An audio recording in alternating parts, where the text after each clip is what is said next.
Hello everyone, welcome back to our YouTube channel. ನಾನಿವತ್ತು ಒಂದು ರೆಸಿಪಿನ ನಿಮ್ಮ ಜೊತೆ ಶೇರ್ ಮಾಡ್ಕೊಳ್ತಾ ಇದ್ದೀನಿ. ಅದೇನಪ್ಪ ಅಂತ ಹೇಳಿದ್ರೆ, ನಾನಿವತ್ತು ಮೆಣಸು ಸಾಂಬಾರನ್ನ ಮಾಡ್ತಾಯಿದ್ದೀನಿ. ಇದನ್ನು ನಾನು ಹೇಗೆ ಮಾಡ್ತೀನಿ ಅಂತ ನಾನು ನಿಮ್ಮ ಜೊತೆ ಈ ವಿಡಿಯೋದಲ್ಲಿ ಶೇರ್ ಮಾಡ್ತಾಯಿದ್ದೀನಿ.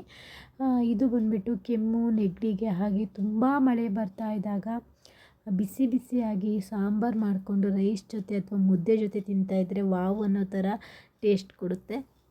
ಸೊ ಬನ್ನಿ ಹೇಗೆ ಮಾಡೋದು ಅಂತ ನೋಡೋಣ. ಫಸ್ಟು ನಾನಿಲ್ಲಿ ಸ್ವಲ್ಪ ಆಯಿಲ್ನ ಬಿಸಿ ಮಾಡಿಕೊಂಡು ಅದಕ್ಕೆ ಸ್ವಲ್ಪ ಮೆಣಸು ಹಾಗೆ ಜೀರಿಗೆ ಮತ್ತು ಬೆಳ್ಳುಳ್ಳಿ ಹಾಗೂ ಈರುಳ್ಳಿನ ಚೆನ್ನಾಗಿ ಎಣ್ಣೆಯಲ್ಲಿ ಫ್ರೈ ಮಾಡ್ಕೊಂಡಿದ್ದೀನಿ. ಅದಾದಮೇಲೆ ಗ್ಯಾಸ್ನ ಆಫ್ ಮಾಡಿ ಸ್ವಲ್ಪ ಕಾಯಿ ತುರಿನ ನಾವು ಆ್ಯಡ್ ಮಾಡಿಕೊಂಡು ಚೆನ್ನಾಗಿ ಮಿಕ್ಸ್ ಮಾಡ್ಕೋಬೇಕು.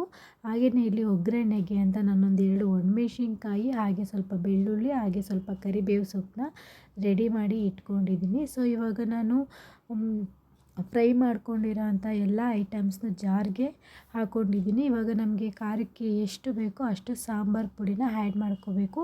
ನೋಡ್ಕೊಂಡು ಆ್ಯಡ್ ಮಾಡ್ಕೊಳ್ಳಿ, ಯಾಕಂದರೆ ಫಸ್ಟೇ ನಾವು ಮೆಣಸನ್ನ ಆ್ಯಡ್ ಮಾಡಿರೋದ್ರಿಂದ ಸ್ವಲ್ಪ ಖಾರ ಆಗೋ ಚಾನ್ಸಸ್ ಇರುತ್ತೆ. ಸೊ ನೋಡಿಕೊಂಡು ಸಾಂಬಾರು ಪೌಡರ್ನ ಆ್ಯಡ್ ಮಾಡ್ಕೊಳ್ಳಿ. ಹಾಗೆಯೇ ಸ್ವಲ್ಪ ಹುಳಿಗೆ ಹುಣಸೆ ಹಣ್ಣೆ ಹಾಕ್ಕೊಬೇಕು. ಹಾಗೆ ಸ್ವಲ್ಪ ಕೊತ್ತಂಬರಿ ಸೊಪ್ಪನ್ನ ಹಾಕ್ಕೊಂಡು ಇವಾಗ ರುಬ್ಕೊಳ್ಳೋಣ. ಸೊ ಈ ಥರ ರುಬ್ಕೊಂಡಾದಮೇಲೆ ಇವಾಗ ನಾವು ಒಗ್ಗರಣೆ ಮಾಡ್ಕೋಬೇಕು.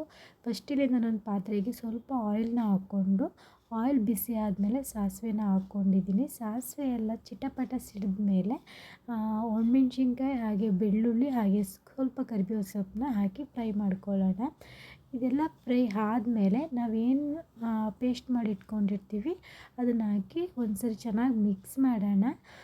ಸೊ ತುಂಬ ಏನು ಅದನ್ನು ಕುದಿಸೋ ಅವಶ್ಯಕತೆ ಇಲ್ಲ, ಯಾಕೆಂದರೆ ನಾವು ಆಲ್ರೆಡಿ ಎಣ್ಣೆಯಲ್ಲಿ ಹುರಿದಿರೋದ್ರಿಂದ ಹಸಿ ಸ್ಮೆಲ್ ಏನಿರಲ್ಲ. ಒಂದು 2 ನಿಮಿಷ ಹಾಗೇ ಮಿಕ್ಸ್ ಮಾಡಿಕೊಂಡು ಅದೇ ಜಾರ್ಗೆ ನಮ್ಗೆ ಎಷ್ಟು ನೀರು ಬೇಕು ಅಷ್ಟು ನೀರನ್ನ ಆ್ಯಡ್ ಮಾಡ್ಕೋಬೇಕು. ಕನ್ಸಿಸ್ಟೆನ್ಸಿ ನೋಡಿಕೊಂಡು ನಾವು ನೀರನ್ನ ಆ್ಯಡ್ ಮಾಡ್ಕೋಬೇಕು. ನಮಗೆ ಅತಿಯಾಗಿ ಗಟ್ಟಿಯಾದರೆ ಇಷ್ಟ ಇಲ್ಲ ಅಂದರೆ ತೆಳ್ಳಗೆ ಮಾಡ್ಕೋಬೋದು. Thank you for watching guys, love you.